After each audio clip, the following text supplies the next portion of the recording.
Hi guys, what is up? It's Sundal. Hope you're all doing really well, although I'm guessing that people are probably having a difficult time of things. I mean, it's been a lot, hasn't it? Like, I'm fucking losing it. Like, I'll be honest. I'll be honest, I am losing it. I'm so anxious most of the time. And I just posted on my Instagram a short clip from one of my previous videos where I was like, guys, if you're experiencing like PTSD, like not even post-traumatic stress disorder, but present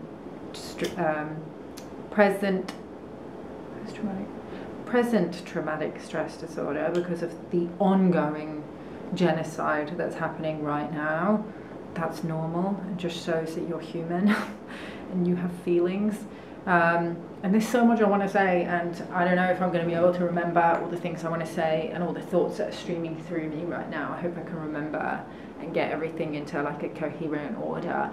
But first off, I have extended the sale on Reclaim Your Crown. If you don't know about Reclaim Your Crown, it is my course that teaches trauma healing. It's an embodiment practice that sublimates sexual energy, connects you to God, purges trauma from the body, not just from the physical body, but also your emotional body and your causal, i.e. mental body. That means that you end up thinking new thoughts. So if you're suffering from like depression and anxiety, it's really helpful. Or any kind of trauma, like the feedback that I'm getting from my clients is like the course is nothing short of life-changing, and it has been for me as well.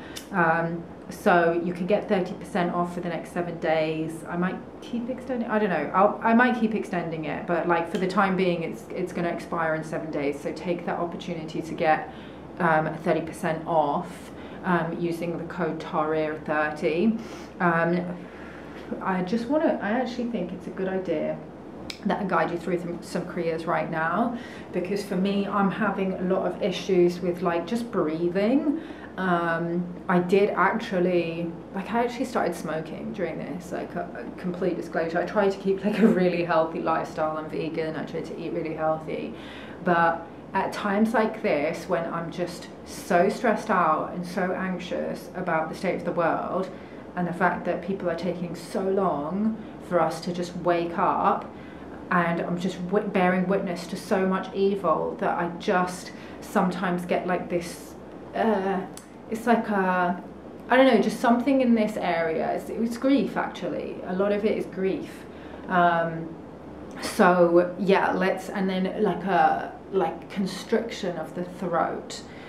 You know, maybe you feel the anxiety or the stress or the trauma in other parts of the body. It can be what we're bearing witness to can trigger all kinds of things within the soma that haven't been allowed to be released. And so, you know, like when we're seeing what's happening, everybody who's connected to what's happening, it's kind of triggering this unprocessed personal trauma, or it can also be like an ancestral trauma that's in your lineage or in your, like your ancestry. I think a lot of it is very ancestral for a lot of us, because you know, we've been having the conversation in these spaces about why so many people are quiet and the demographics around the people that are speaking up. So a lot of the people that are speaking up the most are obviously like the Islamic community, the Arab community. We have a lot of allies with Irish, Black, just a lot of, you know, marginalized identities. I recently started following a girl called Willoma on Instagram. She's so beautiful, guys. You should follow her. But she is, and I'm actually learning quite a Willamona. So this is her Instagram. I'll just pop a screenshot. Willamona Siakas, and she is Sami. So if you don't know what that is, it's basically an indigenous people that spans Sweden. They've basically been colonized by 4 different nation states, but they span all 4. So Sweden, Finland, Norway, and Russia. And she talks a lot about indigeneity. She's been speaking a lot for Palestine right now from the lens of her experience as a person who's experienced like colonization and occupation. Obviously, she doesn't center herself. Like she does give insight into.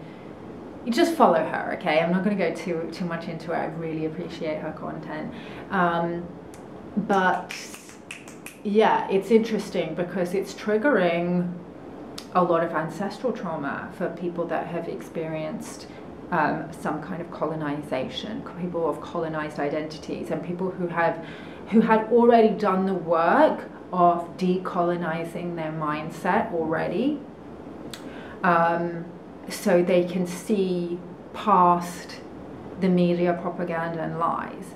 And I do feel like this is the reason why Gen Z in particular have been so vocal about this, like as a group, like as a monolith across identities, because Gen Z have, and you know, we talked a lot of shit about Gen Z.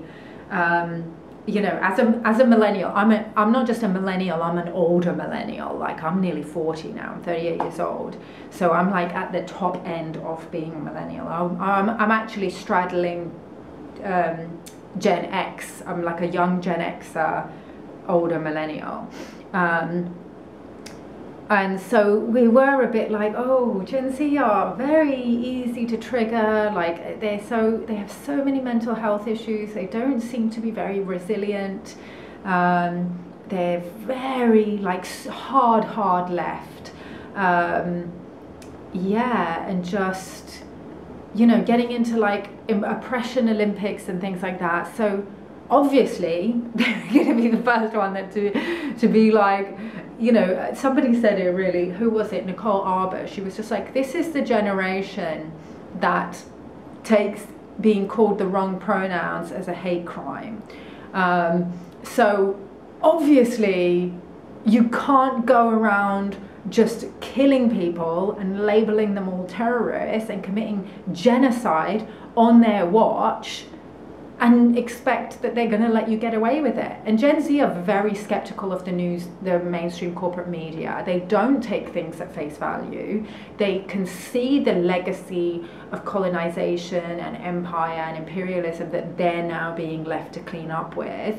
They are the most ethnically diverse generation because of things like declining birth rates in the West due to just a decline in kind of conservative family values. And this conversation obviously gets really, really nuanced, okay? Because with that, it's so interesting how it's happened. Like in Western kind of European countries, we've seen like massively declining birth rates to the point where it's almost like you're not going to have like a young workforce to take care of the older generation. That's something that people in the West need to be really, really concerned about.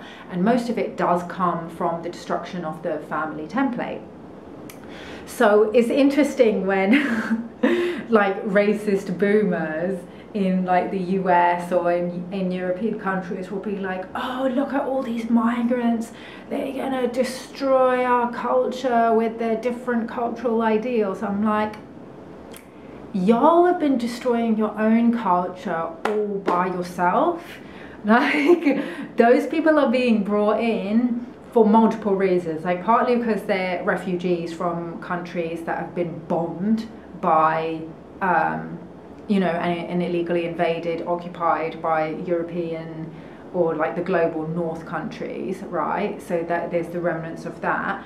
Or they're economic migrants that are coming for similar reasons because the economies have been destroyed by the legacy of imperialism. Or they're just being invited to come because of the declining birth rates, because there isn't enough of a workforce, and particularly a low paid workforce, or sometimes even a high paid workforce. Because like, for example, you know, there's not enough people who are qualifying for medical schools in European countries, which is why like the vast majority of our medical workforce in the UK at least are of South Asian heritage.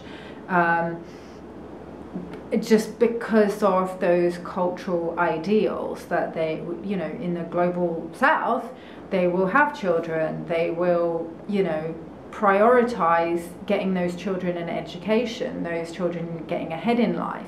So, and you know, it's interesting how those conservative values are then coming in and getting mishmashed with more liberal values in like, it's just interesting times. I'm seeing like so many just weird dichotomies, like the allyship of like the LGBT community with the pro-Palestine movement, because obviously these two, obviously I don't want to perpetuate the idea that Palestinians and Muslims are synonymous, but there is a lot of overlap, okay? The vast majority of Palestinians are Sunni Muslim, and a lot of Muslims feel very connected to the Palestinian cause because of the Ummah, basically. We're, as Muslims, they're in an entire collective that should be speaking up for each other. Obviously, there's been a lot of conversation about the lack of action from other Arab countries,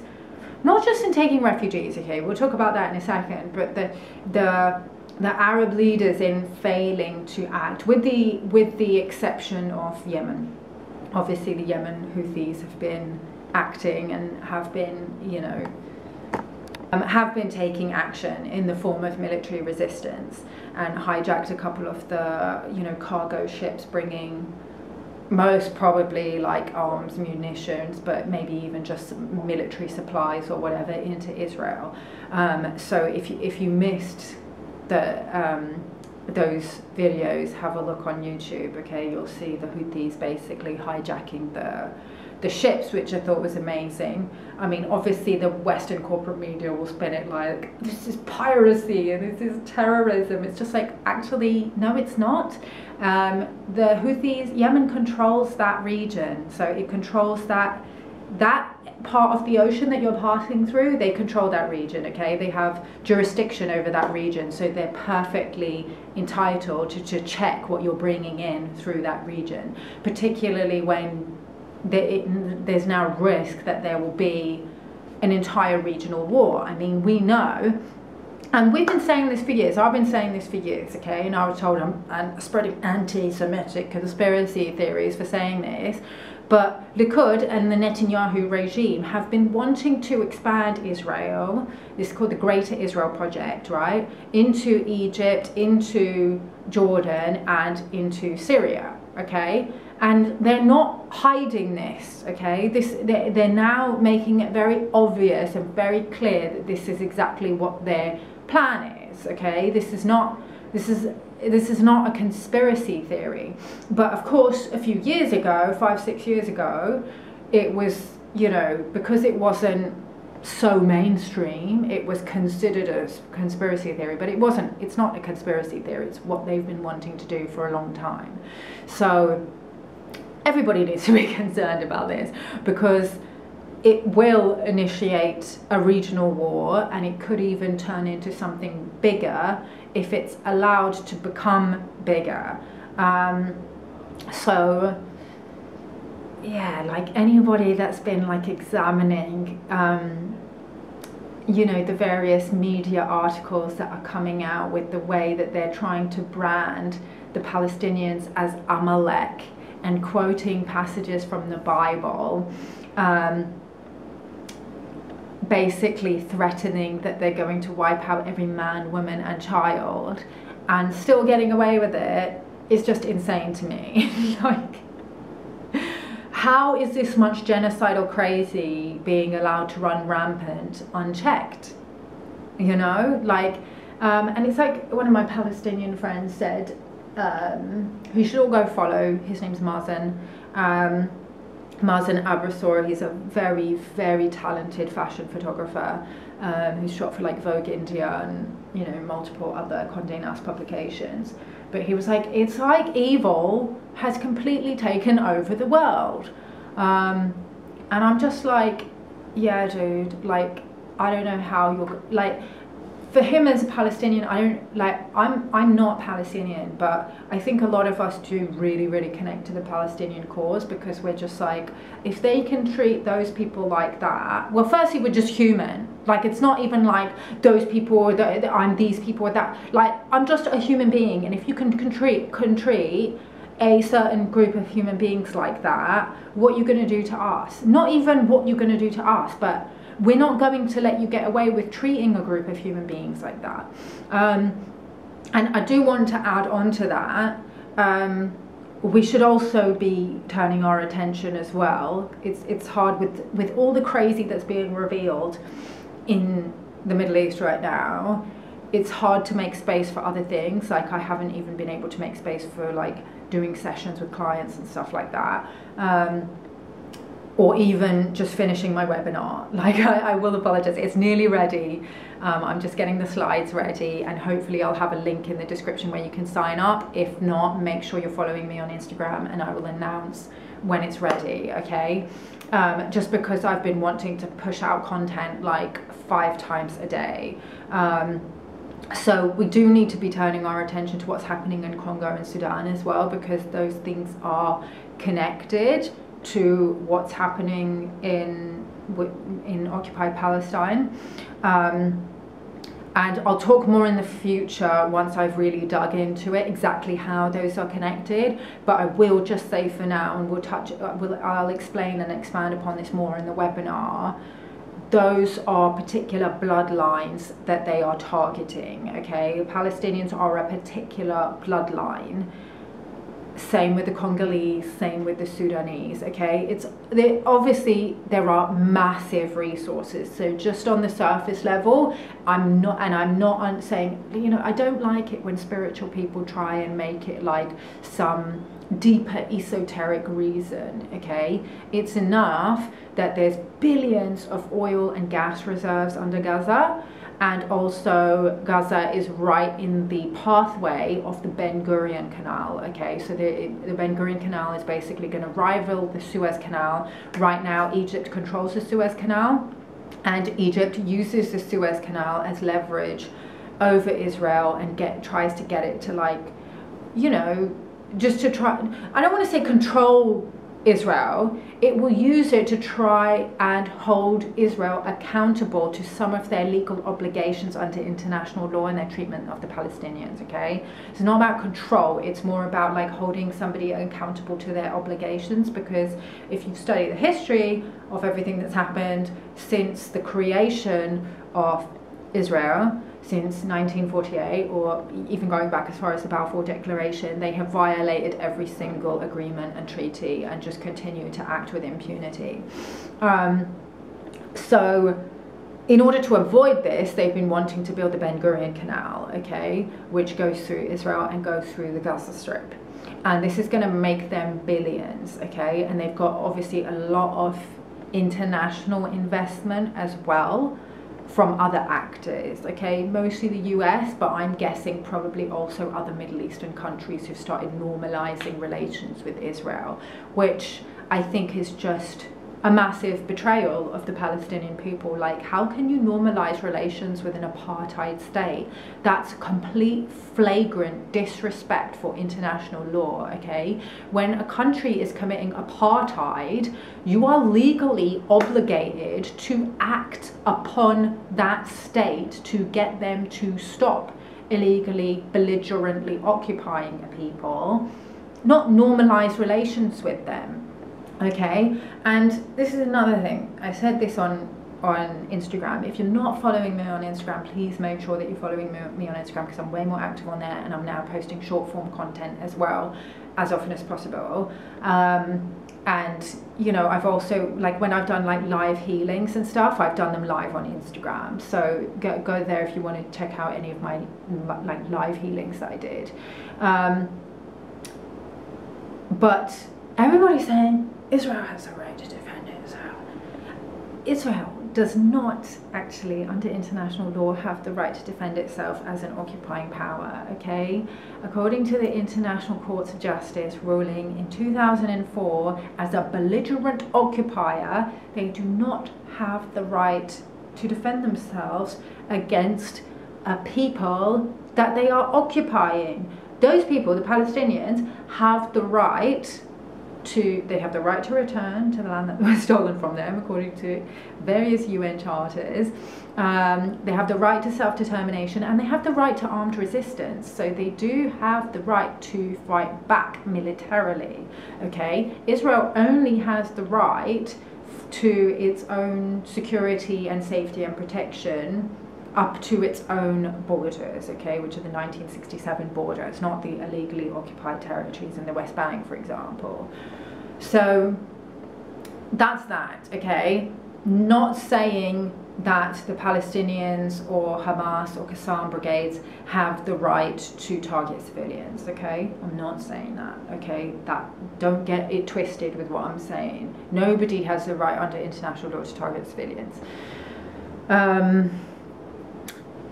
But yes, where was I going with this? Yeah, okay, so let's do a few kriyas, okay? Because I'm really feeling it around here. And I want you to experience a little bit what we do in the course. Obviously, the course is very comprehensive, but let's just do like a little 5-minute bunch of kriyas, okay? Okay, so just open up the crown. And just imagine golden light pouring down from the heavens into the crown. And send it all the way down. God, I've got so many blockages here and here. Send it all the way down into the womb space or the hara. And send a column of light all the way down into the earth, connecting heaven and earth through the temple of the body. And let's pull up some diamond Sophianic light up from the earth. Pull it up to the heart space. Okay, let's use both hands. Okay, you can use this breath. It's called Kali Mudra. To detoxify anything that you're storing in the heart space, any grief, any heartbreak. Let's tap on the collarbones as well. Connect with your inner child.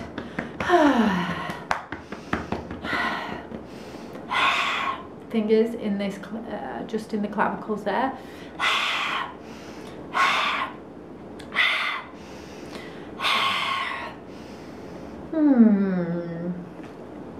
Okay, my throat is feeling really still stagnant.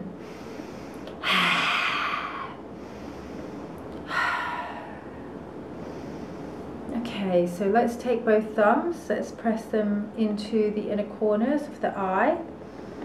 And just breathe in. So just press until you can see like little blue dots either side of your eyes, or maybe some sacred geometry. And concentrate on the pineal, in the center of the brain, in the center of the forehead. Pull your eyes up like that. You can breathe out. Just detoxing the pineal. Okay. Just swipe.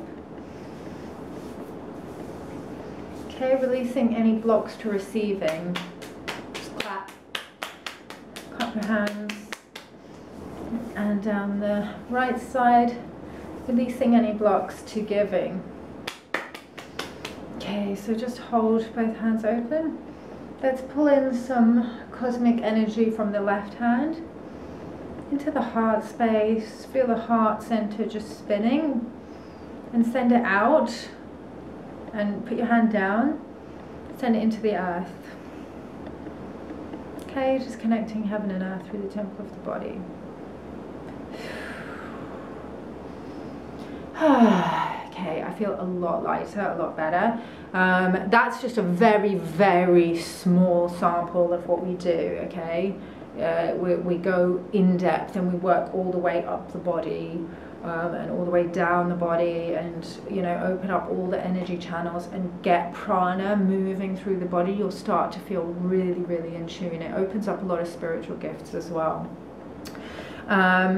So yeah, what else did I want to say?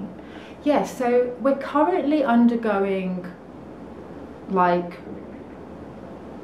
I think a very deep spiritual test, okay, a moral test, and I see a lot of people failing. And it's, look, when I've posted certain content from different creators saying, guys, like, if you're like posting like about normal life and you haven't said anything about what's happening in Palestine, like, just so you know, like, we're all noticing. And maybe some people don't agree with that kind of shaming tactic. For me, I don't see that as a shaming tactic, okay? And I'm going to explain why. Firstly, I think for those people, it's more just like an expression of releasing their frustrations that they have towards people's collective apathy and silence. And I understand not everybody's a person who posts on social media. Not everybody's a content creator. Not everybody's a journalist. Not everybody has to be out there speaking if they're not a person that creates content, okay? But if you are a content creator and you haven't said anything yet, like, we are all noticing. It's just a statement of fact. And we've been having multiple conversations within the community of people that are speaking up or are sharing content or are doing whatever they can. And yes, a lot of people are very frustrated and they're like, what can we do other than post? You know, like, I know posting doesn't really help. I'm gonna completely like destroy that argument that posting doesn't help, or even viewing content helps, okay? Analysts, social media analysts have been looking at the numbers of people that are viewing the hashtag Free Palestine, the Free Palestine hashtag versus like Pray for Israel, okay? And it's like not even 10 times, it's like 100 times as many, okay? So if you don't think that that's not having an impact, okay, you've got to notice how much they are scrambling right now to control the information narrative, because they're losing because so many people are posting the truth of what's happening. And you sharing the content, you viewing the content, you liking the content, you commenting on the content, you even like if you see something on Instagram and not, if you just copy the link to share it, like, this is how we repost content on Instagram, okay? There's a little like paper plane arrow, and then underneath it says copy link, and then you take that that link into another app called Repost or Regran, and then it lets you repost it onto your own feed. Even if you don't repost it onto your own feed and you just copy the link, it boosts that content up in the algorithm, okay? So a lot of people know how social media works, especially Gen Z, okay? A lot of Gen Zs do use a lot of social media to, you know, promote their businesses and things like that. Some of them make bank, like, so there are some people, some Gen Z people who are earning way more than some of my friends who work in finance from businesses that they built on TikTok and stuff like that, okay? So they know how much their voice matters. And I do think that, you know, they've restored my faith in the future because of how much they're like speaking up right now. So it's not that we're trying to shame anyone, okay? I'm not trying to shame anyone who's not speaking up. That's not my intention, okay? If you feel ashamed by, you know, the fact that we've shared content, or the fact that we've been like, why are so many people quiet on this? Then no offense, but that's on you to look at why you feel ashamed, okay? If you feel like you have a perfectly good reason why you're not speaking up, then that's for you to decide, okay? It's not for me to decide. I know that there's a lot of people, like, I live in Mexico, okay? I go to the markets every day. I see how hard people work here just to survive, okay? So I know that there's a lot of people who don't have time to be on social media looking at content when they're barely trying to keep the roof over their own head and food on the table for their children, okay? We're talking about influencers and like content creators and people in the spiritual community that are producing content all the time that have not said anything. or the things that they have said are completely tone deaf, which is, I think maybe not saying anything is probably better, but I don't know, like, I appreciate that people have tried to say something, but they've shown themselves to be insanely ignorant of what's actually going on with the things that they've said. Like this whole like both sides narrative and divide, oh, there's divide and conquer. Oh, there's just to keep people fighting amongst themselves. And it's just like, there's a genocide going on right now. Like, we're not this is not about divide and conquer. This is about genocide and stealing resources. Like, if you want to be like, which are you on the side of the people that are actually committing the genocide and stealing the resources? Because that's the only way in which the divide and conquer narrative is permissible, because there's just no justification for being on their side. But obviously, yes, there are some people that are on that side. Okay, they're genocidal lunatics and they're racist.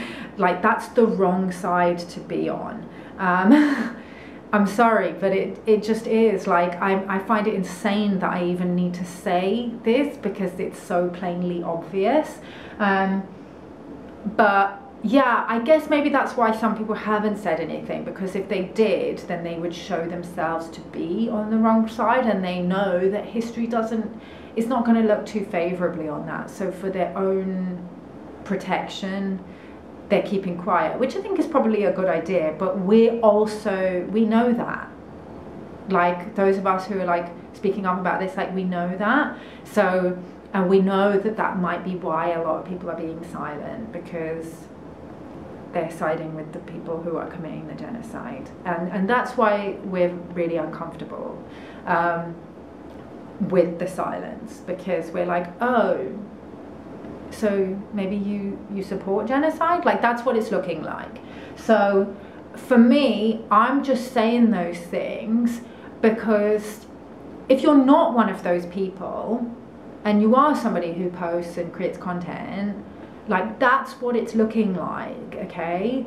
And I care about people that are on the right side of history. I care about people that are on the side of humanity. I care, like, as humanity, I believe we're all brothers and sisters. I don't care what race, what religion, what identity, what nationality you are. If you care about humanity, if you care about the earth, if you care about future generations, you are my people, okay? And I care about how you look to everyone. So this is why I'm saying that. Like, I'm just letting you know, like, this is how you're looking, and it's going to be really embarrassing for you when, like, there was this quote that somebody made. Her name's Dahlia. She said this in a podcast that I was listening to today. She was just like, the reason why, obviously this is not the first time that Israel has done this to the Palestinians. Obviously it's the most intense time, and what they're doing right now has no historical precedent for the last 50 years. Like, maybe Vietnam, like, a little bit. It's difficult to compare, like, crimes against humanity and genocide, because they don't always play out in exactly the same way. Even if the stats for some are higher than the others, the atrocities might be worse, or there might be, like, other things, you know. Again, I don't want to intellectualize genocide, but, you know, it's horrific either way, or crimes against humanity. But this is obviously, like, way more intense than anything that they've done since 1948. And yeah, it's different this time because we have social media and because we're so connected as a global community. So, you know, there's been a lot of Palestinian journalists on the ground who have been able to tell their own stories and who have been able to show firsthand what's going on. And a lot of people, particularly younger people, have been consuming that content and have been consuming content of individual content creators, okay, because they trust them more than the mainstream corporate media. Like, we can clearly see the bias and the colonial mindset of the mainstream corporate media, because we know that they're all propaganda arms for the deep state. Like, we're not that stupid. So one thing that Dahlia Gabriel said on Novara Media, Novara Media are an alternative media platform. They seem to be quite left-leaning, and they're completely independent, and viewer funded, so have a look at their content. She said, you know, at this point, like, it's not the Palestinians that need to prove their humanity to the world now. The world needs to prove their humanity to the Palestinians. And this is how it's going to be, like, going forward. Like, we all remember the Holocaust, obviously, because that's the one that was taught about the most. We know it's not the only one. We know that there was, okay, you might not know because it's not really taught in the history books, but King Leopold of Belgium killed 10 million Congolese, okay? And we're not taught about that. So there's been a lot of crimes against humanity that have been waged against many groups of people, and a lot of the time when we're taught these things, we're like, wow, how could people have allowed this to happen? Like, this is one of the things that we would ask when we would talk about the Holocaust. We're like, how could the Nazis, how could the Germans have just allowed this to happen? And you know, our teacher had to be like, well, they created a culture of fear, that if you spoke up against it, it would be like, are you not a good Nazi? Are you with them? And so there was like this thing that, you know, if you were with them, then you could go with them. So people were too scared, and we were like, wow, like, can't imagine that happening now. That's exactly what's happening now, guys. Like, do you want to be remembered as like the spineless, wet lettuce Nazis? Because that is how you're going to be remembered. And now that we have social media, everything's documented. So in the future, people are going to ask you what you did, not just your kids and your grandkids. You can brainwash your kids and your grandkids into not caring about those things. But other people are going to ask you what you did. And if your answer is nothing, that's going to be really embarrassing for you. And like, I care about y'all, and I don't want that to happen to you. Don't want that to be your future. So maybe consider saying something or like helping out in some way, because like Palestinians right now, like if you look at what they're saying, if you look at the content they're producing, if you listen to them, they're begging us to pay attention. Where they're begging us to act in some way. They're begging us to do something because we're in a better position to act than they are, okay? Nothing's going to change if the people allow these maniacs, genocidal maniacs in power, to act with such little accountability. We have to hold them accountable. Like, that's our moral obligation. Like, I find it crazy that I need to keep on saying this. Like, how are people so asleep at this point that you don't realize this? So yeah, and this is a thing also, like, I get a lot of people like asking me like about the work that I do, like the healing work that I do. And you know, if you've experienced a session with me, then you'll know, like, the work that we do is so freaking powerful. We go into the fields and we can explore your Akasha. We can see different parallel lives that you've lived and how the lessons play, or traumas from those lifetimes, are playing out in your life now. We can see implants that may be hooked into your light body that are causing like energy to reverse or invert, or just play up in other ways, like to run like negative belief systems or negative programs and things like that. All kinds of things. Like, it's amazing the things that we can do. We can do soul retrievals. That's one thing that I've been doing a lot with my clients recently. Hang on one sec, I need to change the light. Where was I? Yeah, so soul retrieval. So soul retrieval is something that we've been doing a lot recently. So soul retrieval overlaps a lot with like maybe reading past lives, or, well, they're not really past lives, they're parallel lives. But sometimes I'm shown parallel lives that need to be reintegrated to the person's oversoul. Or their higher self, as they start to embody more and more of their higher self. Because with this work that we do, we start to bring in aspects of those parallel lives, and you start to expand. You start to become more powerful spiritually, more physically. You start to get your voice. You know, you start to be able to take up more space. You start to embody courage and all these other different aspects that these other avatars, these other versions of you embodied really well in those lifetimes. We can bring those back. And then there's other forms of soul retrieval, like you know, sometimes with certain traumas, it can cause our personality to become fragmented, so we lose parts of ourselves. And those, when we read the field, we can reclaim aspects of those soul splinters back into not so much the body, like the light body, right? So with those gifts, my gifts are given by the Most High, okay? And this is one of the biggest lessons that I learned from my mentor, Emily Joy Harris. With these gifts comes massive spiritual responsibility, okay? God does not bestow these gifts for us to use for personal gain, okay? And this is really important to understand if you're wanting to initiate into this type of work, or you're developing this type of work. God requires us to do his or her work, okay? Whichever pronoun you want to use for God is fine, okay? For me, that requires me to act when I see flagrant disrespect for natural law, or universal law, okay? In this case, even international law. International law is man's law that is often based on natural or universal law, i.e. God's law, spiritual law, karmic law, moral law. Like, what is... A lot of people in the spiritual community are like moral relativists because some of the New Age teachings that they follow are satanic or Luciferian, and they don't realize it.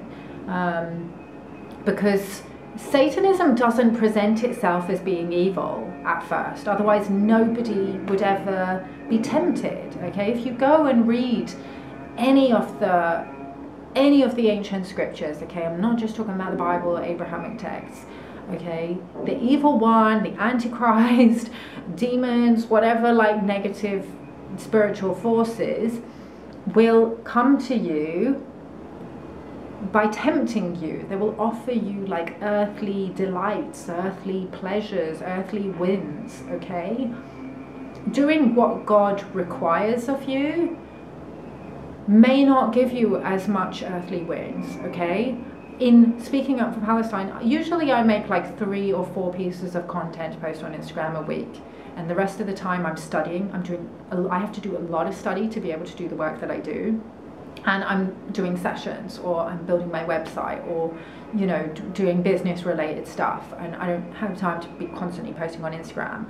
But since this happened, I have been posting like 5 times a day sometimes, and that means that I've not been able to dedicate as much of the time that I usually do towards doing client sessions, or even promoting my services as a healer, onboarding clients, all of that stuff, because that's what God requires of me in order to have these gifts and have these abilities. I have to be a voice for the dispossessed, the oppressed. I have to do what's morally right, okay? Because that's what I'm asked to do. Like, I won't be able to keep my gifts otherwise. So I find it interesting that there's so many spiritual teachers out there who haven't said anything, because I'm just like, does God really give you those gifts and not require you to speak up when there's like an ongoing genocide? That's interesting. Like, that makes me wonder if you serve the same God as me. Like, I'm sorry, it just does. I'm curious about it. Like, maybe you can inform me or educate me that God doesn't require you to do that. But I don't know how. Like, that's what God requires of me.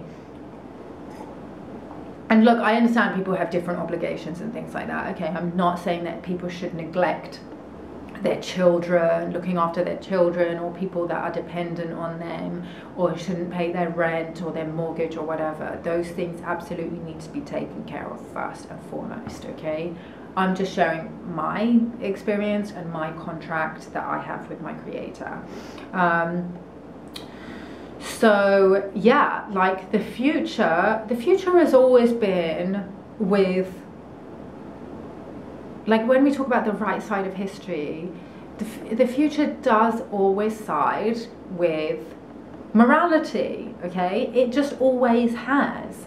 So this whole idea that the future, like, things are getting worse and worse and worse, I don't agree. Like, I think that we're facing more challenges, and we're facing more sophisticated forms of gaslighting and manipulation. Definitely the enslavement of humanity is getting more sophisticated, okay? But generally, overall humanity is moral. Now, the people that are behaving in not a moral way, they have been overtaken by Wetiko. It doesn't mean that they're beyond help, okay? Some of them can still be saved. And I've spoken about this before, okay? Wetiko can get into all of us. It's happening, like, you know, in the comment sections, we've been discussing, like, how to not get taken over ourselves because of what we're bearing witness to. And you're bearing witness to such unimaginable evil, it can start to consume you, and you can start to become one with it. So you have to be really careful to keep your humanity. And for me, I did just hold on to the light, the golden light of Christ. And that's why it's really important for us to do this in the webinar. I'm trying to get it out as soon as possible, so that, you know, we can work on this as soon as possible. But to bring in that golden light of unconditional love. And divine forgiveness, okay, because ultimately God is the only judge, okay. Yes, history will judge those who are calling for genocide right now, or who are perpetrating it, or who are supporting it, or you know, facilitating it. History will not be kind to you. Like, as much as you can be like I know that, you know, with the atrocity propaganda that they're putting out right now, obviously they did the film screening, the Bearing Witness film screening, where they showed all the video evidence of the atrocities committed by Qassam brigades. Now, I didn't see that documentary. I have seen some of the video footage, and it's horrific, okay? It's inexcusable. Like, yes, a lot of people have been saying, oh, well, we have to look at this with the context of, you know, the oppression that the Palestinians have faced. It still doesn't morally justify it. Like, nothing morally justifies committing atrocities against innocent people. At the same time, I do think that we should be doing an independent investigation into what happened on October 7th, because the narrative has so quickly fallen apart. The 40 beheaded babies, or the 40 babies, some beheaded, that was shown to, there was no evidence, and they retracted that. The claims that there was women raped or sexually assaulted, that's also been completely unsubstantiated and retracted. The 1,500 innocent civilians has now been shown to be a complete over-exaggeration. It's now been dropped to 1,200, mostly combatants. Okay, so Israeli occupation forces soldiers. Now, on that, there has been video evidence released of unarmed soldiers being killed by Qassam brigades. Okay, now, killing or executing an enemy combatant who is unarmed or who has, you know, surrendered is a war crime. So I want to be clear about that.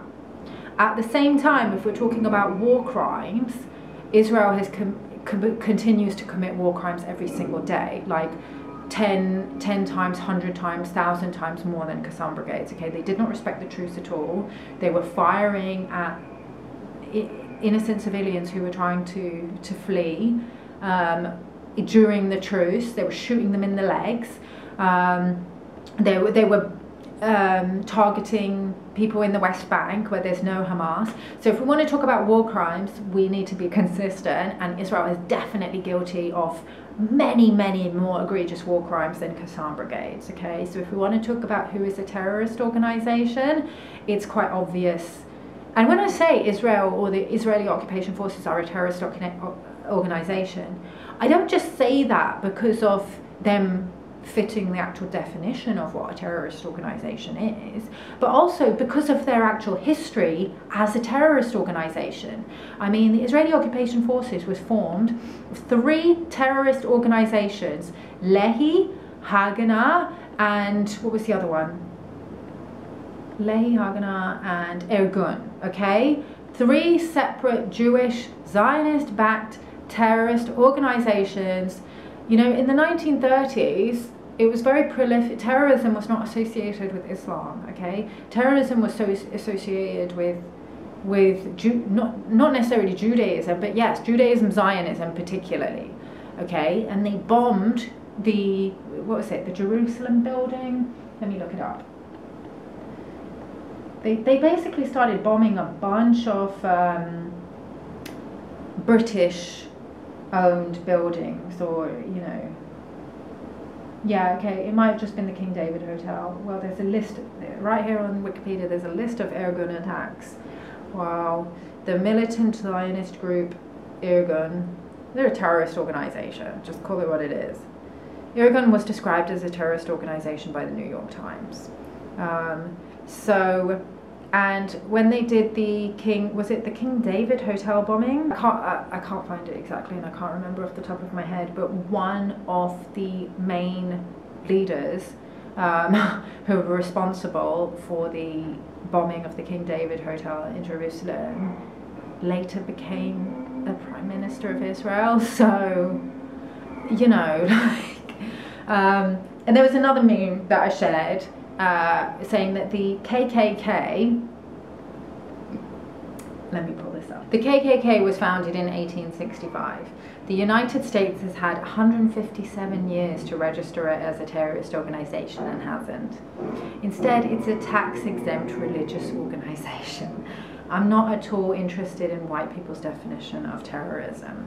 So yeah, that's a little bit of like decolonization that you can maybe do right now if we're just allowing Western interests to decide who is a terrorist organization and who isn't. Because if Qassam Brigades are a terrorist organization, then the Israeli Occupation Forces is a much bigger terrorist organization, and multiple former soldiers who've served in the Israeli Occupation Forces have said that it's the most well-equipped and best funded terrorist organization in the world.